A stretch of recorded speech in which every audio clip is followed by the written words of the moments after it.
This original WSRE presentation is made possible by viewers like you. Thank you. From the PBS documentary American Creed, Sergeant Tegan Griffith and Terence Davenport on this edition of Conversations.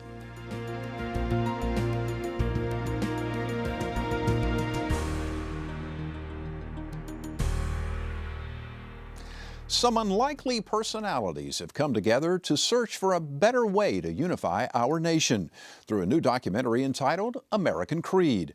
Former United States Secretary of State Condoleezza Rice and Pulitzer Prize-winning historian David M. Kennedy lead the way as Americans from all walks of life discuss how to make our nation better and less divided. Here's a brief look. Americans don't have ties of blood. We're not all one ethnic group. We're not all of one religion. So what does hold us together as a society? We're coming apart. Our institutions don't work. Our political system is so polarized. In times like this, we need stories that remind us of the ideals that hold us together. We aspire to be a country where immigrants can find opportunity. The same group of people that were against our Hispanic brothers and sisters coming in had grandparents that were immigrants. That's why we did what we did. A country where access to education can change everything. We've got to help these kids. We've got to be the ones that find the way. What does it mean to you, Nadir, whenever you hear the word American? That you're free to decide who you want to become. You don't join the military to be in one political party or not. But when a nation is in crisis, you serve. I met Mark through a friend of a friend who thought that the founder of Move On should make the founder of the Tea Party Patriots. And you better believe I was dusting for days beforehand for that because I was anxious. I don't even know what liberals eat, so what do you prepare for liberals? Equal opportunity. I think that that's one of the cornerstones of our identity as a nation.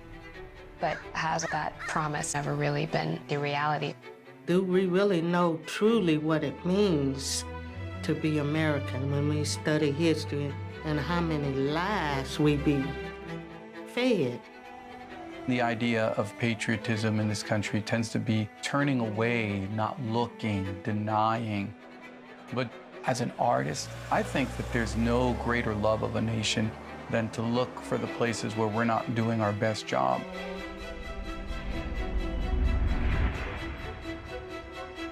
With so much diversity, we have to bond to a common sense of what we're trying to achieve.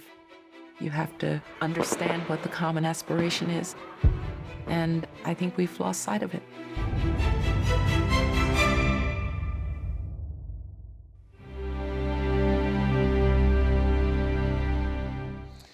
Two of the participants in American Creed are joining us, Sergeant Tegan Griffith and Terence Davenport.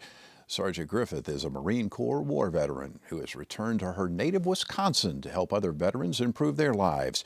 She is a leader with the organization Iraq and Afghanistan Veterans of America.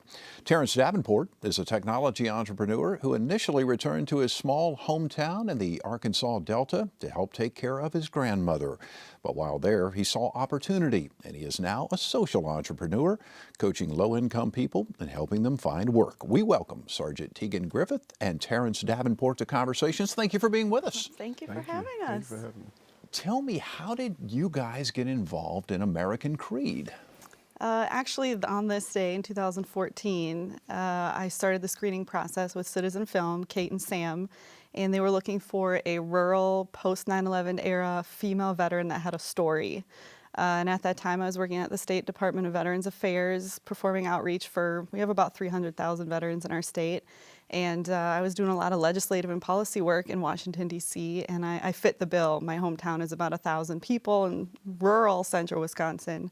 And I had a story to tell, and they really liked that. So it was about a couple months worth of screening, a lot of my advocacy work through IAVA, Iraq and Afghanistan Veterans of America, And then they came to Wisconsin for a week in July 2014 and kind of hung out with me, my grandma, my family, just about everybody I knew that was close to me. So they found me through my veterans nonprofit work. You said you had a story to tell, and I want you to tell that story in just a minute. But first, Terrence, how did you get involved? So I got involved working with the organization Samasource, and our job was to take opportunity to low-income areas. So we trained folks in low-income areas in skills that they could use on online work platforms. And we also brought projects to the area, managed those projects out of the budget of large companies. So one of the members in our organization actually had a relationship with someone at Citizen Films and told him about me and said that you should, the film is a really good idea and you should go interview Terrence in the Arkansas Delta. Okay. Yeah. And I know you have a story too, so I want to hear both of your stories. So let me begin with you, Tegan. What's your story? It's a long story, but in a nutshell, I grew up in a very small rural town, Wittenberg, Wisconsin, 1,000 people. Graduated in 2003. My dad went to Iraq in 2004. My little brother joined the Marine Corps. I followed him. And by the time that we were all done with our enlistments, we had been deployed around the world for 5 years total. So we had been gone for a long time. After I got out of the Marine Corps, I worked at it's like a Midwest version of a Home Depot. It's called Menards. And I got my first job working in the garden center after I got out of the Marine Corps. I didn't know what to do with myself. I was throwing around bags of dirt, selling trees to people. And it was an interesting transition going from the Marine Corps to selling trees, but it was hard labor, and that's what I needed at the time. And I ended up getting a job working for the State Department of Veterans Affairs in Madison, Wisconsin, our state capital, and performed outreach for 300,000 veterans. I drive from one end of the state, talking to veterans, helping them out, whatever they needed. So I was doing that for a long time, and then I kind of got a little burnt out. I was taking care of a lot of people. I wasn't really taking care of myself. And then I applied for college, and as soon as I applied for college, I started back at college, and I'm about 80 days out from graduating with my bachelor's degree. In a nutshell, there was some time when I was working for the state in Madison where I was invited to go to the White House with Iraq and Afghanistan Veterans of America on top of working for the state VA. And that was our work around the Clay Hunt Suicide Prevention for American Veterans Act. It took us about 2 years to start to end. It was a piece of legislation that helped the VA and veterans that were struggling with suicide, the crisis line, fixes to the crisis line. So the rewarding part, the first time I went to the White House was meeting with the First Lady's staff and talking to them about my story as a rural Wisconsin veteran, being in the Marine Corps, what that meant to me. And then the second time was to watch President Obama sign the bill into law. So it was a really great story. My grandfather served in Korea. My dad, my brother, like I said, Iraq and Afghanistan veterans. The first time that I went to the White House, I called home like I think any grandchild would do. I called home to my grandmother and I said, well, Grandma, I got invited to go to the White House, and she's doing the whole talking to my grandpa, telling the story over the phone. And he said, well, give him hell, give him hell. And I'm like, all right, Grandpa, I got it. He was in his almost 80, and okay, well, I'll give him hell. So that's become a life motto for my advocacy work, my policy work, my own policy for my life, advocating on behalf of myself first and others second when I can. So it was a great story, and my grandpa's kind of always pushed me to be a better advocate for myself and just to give them hell. So when you talk about being an advocate for yourself, what do you mean?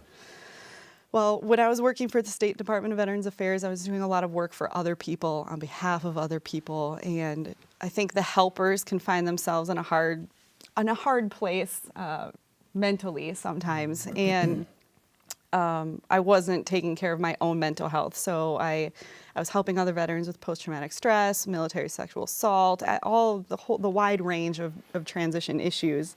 And after this film in 2014, I had a bit of a struggle where my story was public. It was documented now on film somewhere, and I struggled with that so hard. it just felt very permanent and very just out there for anybody to consume, and it was very public. So after that, I entered a 4-month outpatient treatment program for mental health at my VA hospital in Madison, and completely reset myself on a new track and started taking better care of myself so I could be a better advocate for others. Yeah. Terrence, tell me your story. So in 2012, I actually lost my brother. He was found deceased a street behind my grandmother's house in Dumas, Arkansas. I was actually in Fayetteville, Arkansas, which is where I attended college at the University of Arkansas. Some questions arose when my brother passed away. One, it was called a suicide, but we found taser marks on his body. And I had a lot of questions about that. And the local police force was really dismissive with their questioning. And it raised a lot of questions for me. And I ended up thinking about opportunity that we had. I thought about opportunity that my brother had, the fact that he was still in the rural town, which we need people in rural towns. We need good people that are willing to live in rural towns, because the brain drain is a tragic thing for those that are being raised there, having the right mentors, and also for those that just love living their life, and in some cases not having family. I started doing a bit of research into the history of the area, because all types of questions started rising when I come to the police, and I show them pictures of my brother's body that the funeral home director took, because she was concerned about the marks that were on his body, and they very disrespectfully kind of shooed me off. And one of the things that I thought about was how it seemed like there were a lot of people in my community, whether white or black, that were low income and seemed to be a bit disadvantaged. And one of the things that really questions started coming up around was that the disproportionate ownership of land.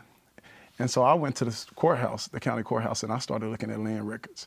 And I saw people selling 100 acres of land for $5, 200 acres of land for $10. I even saw cases where 100 acres of land was sold for $1.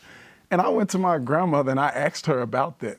I asked her a couple questions. But before I even thought to look at the land records, I asked my grandmother, I said, Grandma, how did y'all, thinking about the issue of poverty and being low income, I said, how did you live off $3 a day? She told me they used to chop cotton in the fields for $3 a day. And I said, how did you live for $3 a day? She said, well, we lived off the land. We grew things. Right. We raised livestock. We produced things with our hands. She made clothing and quilts all the time. And so then I started asking her about, land ownership as I did my research. And she told me some stories about how, land was taken, how some people were put in debt and their land was taken to repay.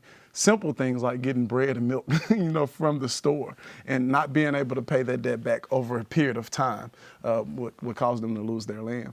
And it lit a fire in me. And it changed what really mattered to me. And I actually moved back to Dumas, and I started working with youth. Working with a program called Save Our Youth, and we mentored and we fed children. But also, at some point in that program, I realized I really need to touch the hearts of the adults and really be an instrument to help move them forward, because it's hard to move someone's child forward if you're not moving them forward. And so, I was a web designer for years and a graphic designer, and I was walking down the street one day and I was wondering how I could use my skills and be able to teach others. And one day I, decided to pray. I hadn't prayed for a while because after my mom passed away, I was a little bit, I had a lot of questions for God. I was young when she passed. Well, I called myself young. I was 25 when she passed. I had a lot of questions, and I think I got a little bit offended at whoever God was, right? And but that day I decided I would pray, and I'd pray for another job, and I wanted a job that would allow me to impact the adults in our community. And that same day, unbeknownst to me, SamaSource was in the area interviewing for a position. Yeah, and the state of Arkansas had given some money, had promised some money to the organization and said that, hey, why don't you start this work in Dumas? And so they were interviewing that day, and You know, I walked in the room, Tess Posner was the director of SAMA. Well, SAMA School is an organization under SAMASource. She was the director at the time, and she said as soon as I opened my mouth and started talking, she knew I was the one for the job. So that prayer was answered like the same day, and I knew I was walking into the right arena. And what we did was we took people in our community that were unemployed or chronically unemployed or underemployed, and we equipped them with skills that would allow them to pursue work on online work platforms. One of the platforms that we specifically train folks on is Upwork. So, you know, entrepreneurs could go on Upwork and post tasks or jobs that they need done, whether it be, you know, needing someone to answer the phones at home as a customer service agent, someone operating as a virtual assistant, you know, virtual secretary, you know, data entry, and we trained folks in those jobs, gave them access to the technology they needed to work their job, a computer. You know, we advocated for faster internet in rural areas in Arkansas, and just kind of, you know, left them to do their work. What kind of results are you now seeing? So I no longer work at SAMASource. I'm doing an extension of the work, but I'll tell you what we learned because we did a learnings report after the 3 years of work. And one of the solution in a lot of communities is to give work, but I'm not sure that it's the right starting point because when someone's chronically unemployed, by the time that we move in, they have developed habits that are adverse to them being successful in the workplace. And so there was another place to start. So, you know, funders typically give you an amount of funding to serve an amount of people in a stated period of time. And so we had funding to do 10 to 12 weeks of programming when we actually needed about 6 months with these people in order to undo some habits and instill new habits in them to make them successful in the workplace. And when you're talking about someone that doesn't have the proper work habits and then pushing them into the digital economy where they work from home remotely and are responsible for their time management and their productivity, it's a bad mixture if you don't give them the right soft skills to sustain that type of work. We've got a couple of cuts from two of the lead folks in the American Creed documentary, former Secretary of State Condoleezza Rice and historian David Kennedy. I want to have the one with David Kennedy played first, and I want to get the two of you to comment because I believe Mr. Kennedy sort of mentions, kind of dovetails a little bit into what you're talking about. So let's take a look at the cut from Pulitzer Prize-winning historian David M. Kennedy from the documentary American Creed. Now, at the height of the Great Depression, there were 13 million people unemployed in the United States, 25% of the workforce unemployed. And any reasonable observer might have said, hey, wait a minute, there was a systemic breakdown of some kind. The economy broke down. But the almost universal psychological response that men had to going unemployed was to feel guilty and ashamed and personally responsible for their situation. The promise of this society is not always fulfilled. And among the things we need to pay attention to is the gap between the promise and the reality, and why it is that some of our fellow citizens have not, cannot, do not, maybe will not ever realize what I will unapologetically call the promise of America. Comment on that. That's my work right there.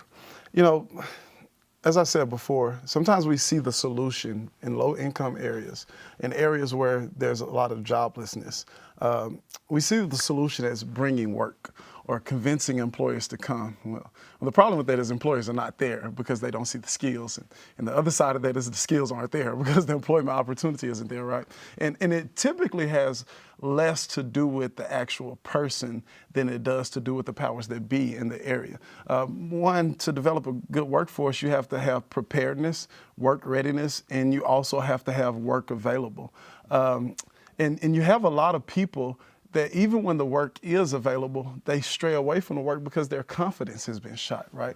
They have carried the mentality of either, you know, I remember coming out of high school and my grandma saying, boy, you need to find a job. You're not sitting around doing anything. Your grandma graduated a week ago. but the mentality is, you know, the people I come from, we work hard. Even if there's little consequence for the work, we work really hard. And when work is not available, especially in an age that's becoming automated, where workers are being replaced. I live in a farm town. You know, every tractor replaces 4 to 5 workers, and you have this burden of this pressure to go find work somewhere else, and the government should play a big part in that responsibility. And we have a lot of people that remain chronically unemployed because their confidence has been shot because of the lack of opportunity. Tegan, let me get you to comment on that. I think what he's talking about there, at least for me, what I see back in Wisconsin in the veterans community and rural veteran or just rural community like Terrence, is that we aren't being included in conversations, and a lot of times decisions, policies, legislation, stuff like that leaves the rural population, the rural workers, veteran population for me out of the conversations, where we have to kind of insert ourselves into the conversation that's already been happening or that started without us.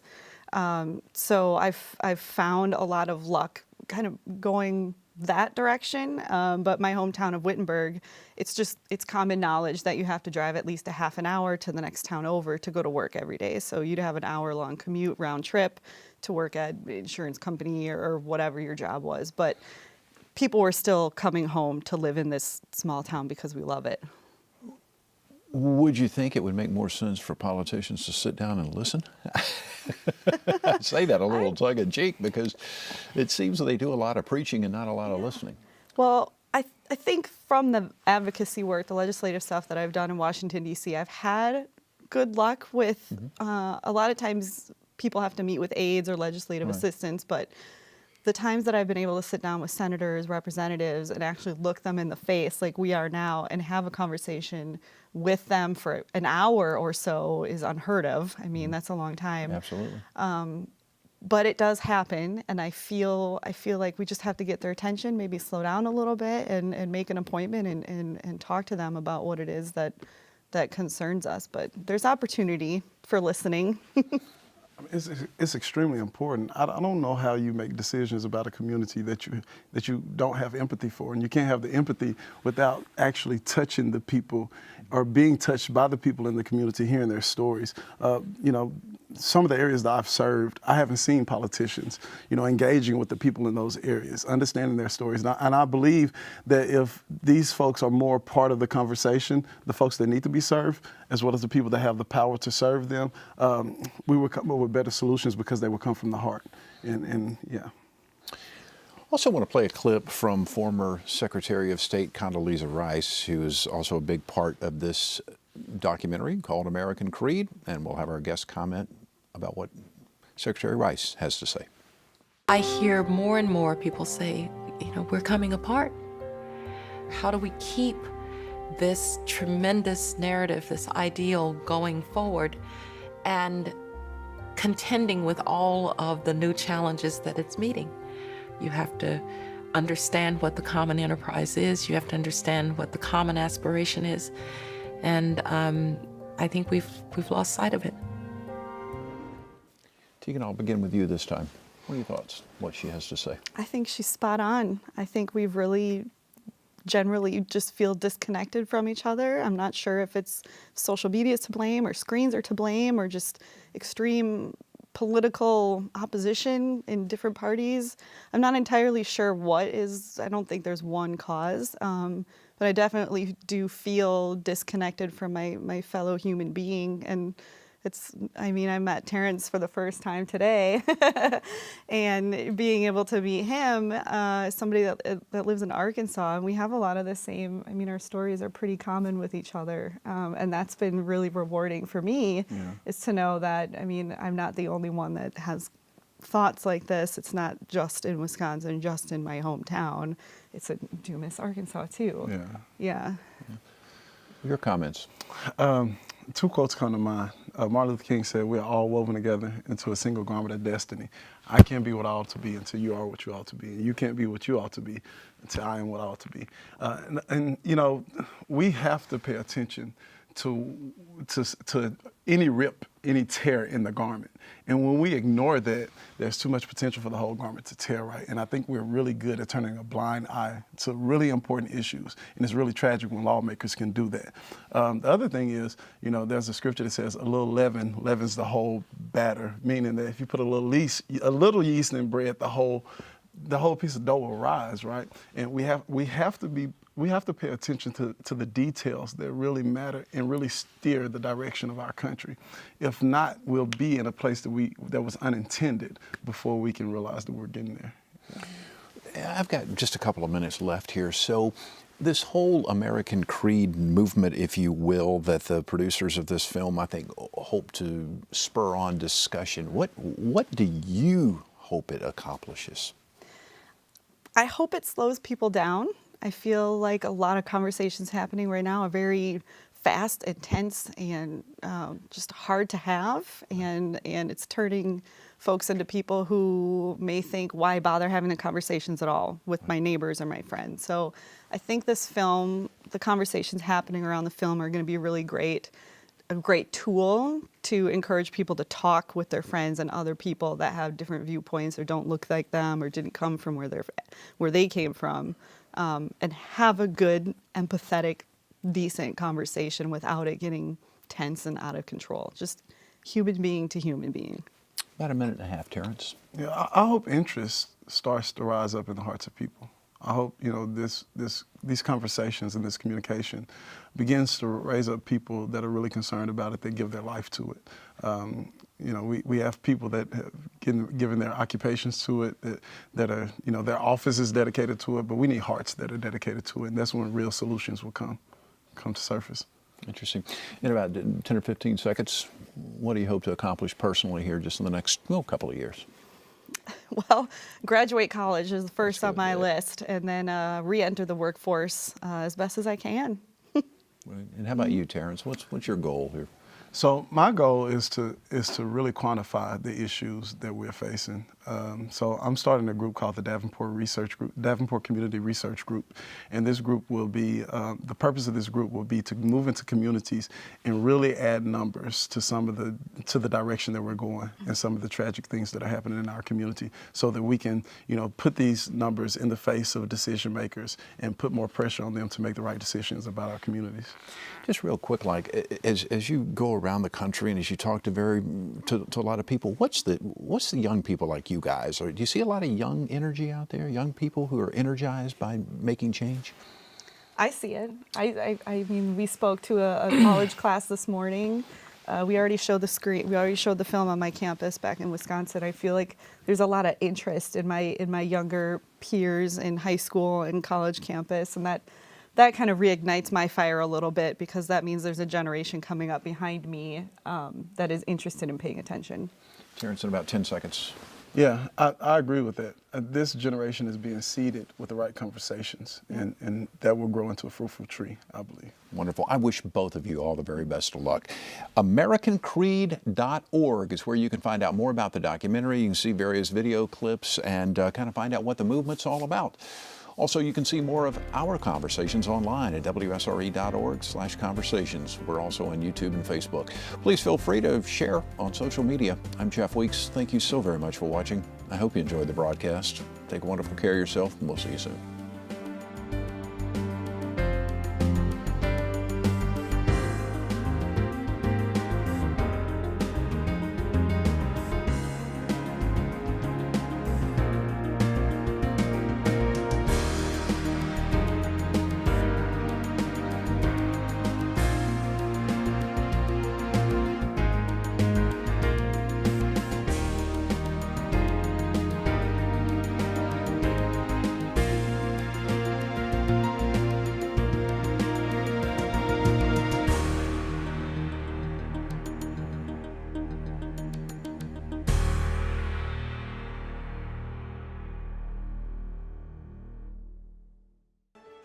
Support for this program is provided in part by Gulf Power, a Southern company, and by viewers like you.